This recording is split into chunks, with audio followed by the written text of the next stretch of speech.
is Brenna Harvey, and I am an Education and Visitor Experience Coordinator here at the Harriet Beecher Stowe Center. And I am here today to talk to you about one of the objects we engage with on Inheriting Freedom, our new children and family tour. So this tour explores the extraordinary life of the famous abolitionist and writer Frederick Douglass. And one of the reasons the tour is really cool is because we really talk about the way his path to becoming a famous writer and lecturer and activist really began in early childhood. Now, here at the Stowe Center, we do not shy away from hard history, so we are absolutely honest about the conditions that Frederick Douglass experienced as an enslaved boy in rural Maryland when he was growing up.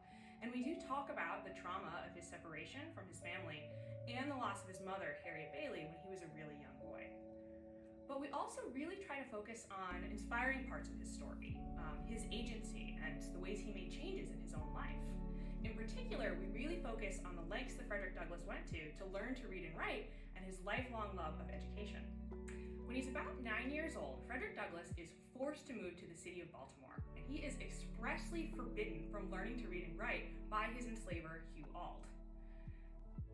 So when Frederick is moving around the city doing work for the Auld family, he actually befriends a group of young working-class white boys, mostly Irish immigrants, near the docks in the city.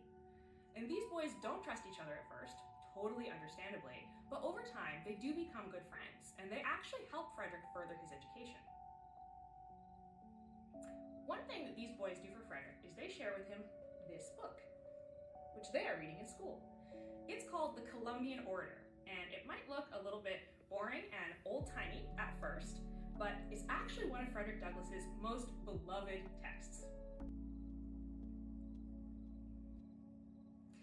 So as the name Orator suggests, this is actually a children's speaking guide, teaching them how to be eloquent and persuasive when talking in front of crowds. And the book itself, it contains dialogues and speeches from famous figures like Plato and George Washington, but it also contains a number of dialogues on some of the biggest social and moral issues of the day, including enslavement. This book was written by a New England education activist named Caleb Bingham. And Bingham himself was deeply opposed to enslavement, as well as violence visited upon indigenous communities in the United States, and he was an advocate for women's education. So this book actually contains a number of dialogues teaching people how to argue persuasively on many of those issues.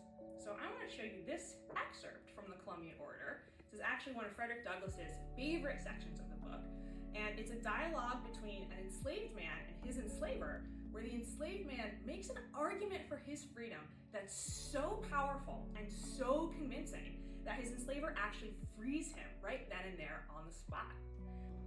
So I just think about what that would have been like for Frederick Douglass, being a young boy, suffering the brutality of enslavement, dreaming of his own freedom, and then he reads this passage where an enslaved man is able to speak his freedom into being. Simply by finding the right words, he can make freedom happen. Now, the dialogue itself is not perfect, and it is, of course, a fantasy, the idea that you can just talk people into doing the right thing. But what's really striking to me is that Frederick Douglass spends the rest of his life doing exactly that.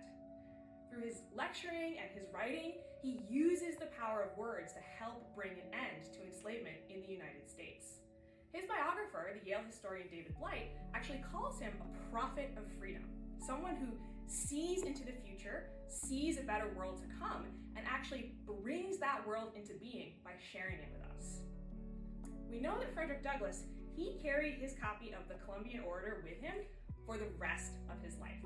Frederick Douglass writes very affectionately about having this book next to him on his desk when he's a much older man. And I think that story, it just speaks to the power of literature to help us envision and believe in a better future, and then the power of education to help us make that dream a reality.